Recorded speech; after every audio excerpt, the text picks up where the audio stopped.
Very good morning everyone. Stock Bangla চ্যানেলে আপনাদের সকলকে স্বাগত। আজকে 31 ডিসেম্বর। আজকের জন্য নিফটি ফিফটির সাপোর্ট লেভেলটা 25,800, এই লেভেলে ইমিডিয়েট সাপোর্ট লেভেলের কথা বলছি। আর উপরের দিকে 25,970, 26,000 পর্যন্ত মেজর রেজিস্ট্যান্স রয়েছে। গিফট নিফটি আজকে অনেকটা উপরে সিগন্যাল করছে গ্যাপ আপ ওপেনিং এর। দেখা যাক আজকে মার্কেটে কোনোভাবে সান্তা র্যালি দেখা যায় কিনা, মানে কোনোভাবে একটু 26,000-এর ওপরে অনেকটা মুভমেন্ট আমরা দেখতে পাই কিনা।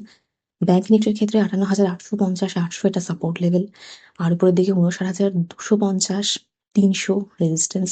সেন্সেক্সের ক্ষেত্রে 84,521, 500 এটা ইমিডিয়েট সাপোর্ট লেভেল হিসেবে কাজ করছে, আর উপরের দিকে রেজিস্ট্যান্স 84,810, 850 এটা রেজিস্ট্যান্স লেভেল হিসেবে কাজ করছে। গ্লোবাল মার্কেট দেখলে মোটামুটি ঠিকঠাক পারফরমেন্স। এছাড়া গ্লোবালি যে নিউজ, মানে জাপানের ক্ষেত্রে সেটা হচ্ছে বন্ড yields একদিনে আমরা দেখছি 1.32% বেড়ে গেছে। ফলে যেটা হচ্ছে যে ইনভেস্টররা ছিলেন, এবার ইন্টারেস্ট রেট যেহেতু বেড়ে যাচ্ছে, সেই জন্য লোনটা শোধ করার জন্য যারা আরকি লোন নিয়ে ইনভেস্ট করছে, মানে মেইনলি জাপানের ইন্টারেস্ট রেট 0 ছিল বলে ওইখান থেকেই টাকা নিয়ে আরকি ইনভেস্টমেন্ট করা হতো গ্লোবালি মার্কেটে। তো সেক্ষেত্রে এবার যদি ইন্টারেস্ট রেট জাপানে বেড়ে যায়, সেক্ষেত্রে লোনটা যারা নিয়েছেন সেটাকে শোধ করার জন্য তারা তো স্টকস থেকে টাকা বের করে লোন শোধ করবেন। তো সেক্ষেত্রে মার্কেটের জন্য, মানে গ্লোবালি মার্কেটের জন্য সেটা খুব একটা ভালো নিউজ নয়। তো গ্লোবালি এই নিউজটা রয়েছে। এছাড়া ট্রাম্পের ক্ষেত্রে উনি যে ট্যারিফের ব্যাপারটা বলছিলেন, সেক্ষেত্রে ট্রাম্প অ্যাডমিন জানানো হয়েছে, মানে জানিয়েছে যে প্ল্যান বি আছে।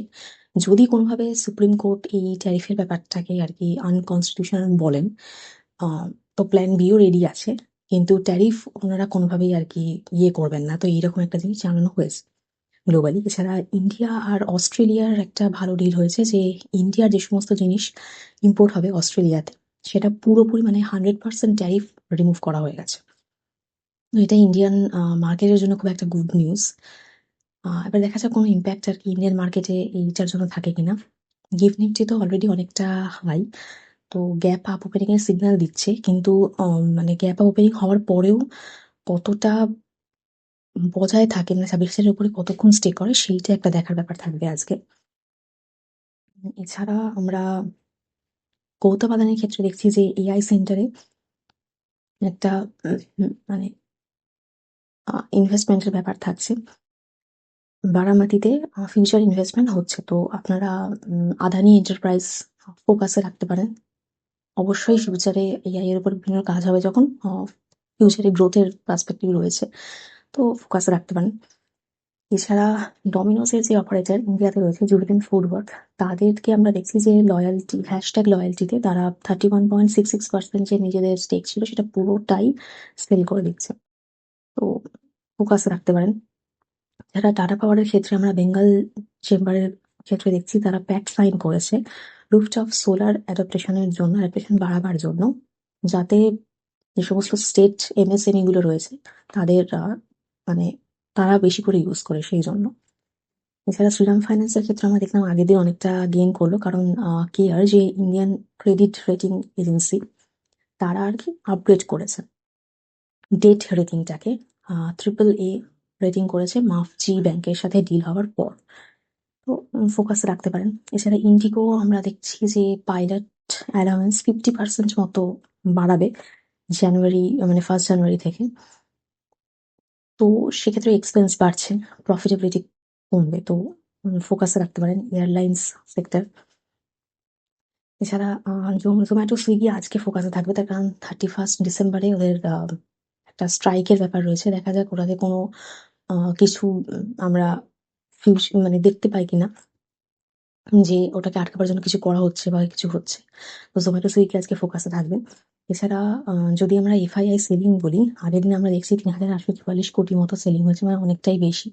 তো সেক্ষেত্রে মানে মার্কেটে এফআইআই সেলিং এখনো কন্টিনিউ আর কি, এবং বেশ ভালো ভলিউমে মানে কন্টিনিউ রয়েছে, যেটা আমরা ডিসেম্বরের লাস্টের দিকে খুব একটা বেশি দেখি না যে করছে, মানে সেলিং হচ্ছে হয়তো বা হবে হয়তো, কিন্তু কম পরিমাণে হয়, এটা বেশি দেখছি আমরা। এছাড়া এমসিএক্স যে এক্সচেঞ্জ, তার তো বেশ ভালো রকমভাবে র্যালি দিচ্ছে গ্রিনে। কারণ সিলভারকে আগের দিন আবারও যে ফিউচার রয়েছে তাই সেখানে আমরা দেখছি 10 to 11% জাম্প রয়েছে আগের দিনের। কপারের ক্ষেত্রেও 6% জাম্প দেখছি, জিঙ্কের ক্ষেত্রেও 1.6% র্যালি দেখলাম। তো হিন্দুস্তান কপার, জিঙ্ক এগুলো আপনারা ফোকাসে রাখবেন অবশ্যই। এছাড়া আমরা টাইটানের ক্ষেত্রে দেখছি যে IAS officer Sandhya Venugopal Sharma chairperson Titan appoint করছে। এই নিউজগুলো রয়েছে। এছাড়া এল&টির ক্ষেত্রে আমরা দেখছি লো থেকে বেশ ভালো রকম রিকভারি করেছে। 15,000 কোটি টাকা 4 দিনের মধ্যে এরকম 3টে অর্ডার পেয়েছে, যেখানে এত কোটি টাকার অর্ডার। তো অবভিয়াসলি এল&টি আপনারা রিকভারি একটা করেই গেছে। এবার ফোকাসে রাখতে পারেন যে ফিউচারে আবার কিরকম কি মুভমেন্ট দেয়। এছাড়া আরভিএন এর ক্ষেত্রে আমরা দেখছি যে কোস্ট ইস্ট রেলওয়ে থেকে 200 কোটি টাকার অর্ডার পেয়েছে। তো রেলওয়ে সেক্টর বাজেটের আগে রেলওয়ে, ডিফেন্স এই সেক্টরগুলো অবশ্যই ফোকাসে রাখবেন। তার সঙ্গে এয়ারলাইন সেক্টরেও আজকে ফোকাসে রাখবেন।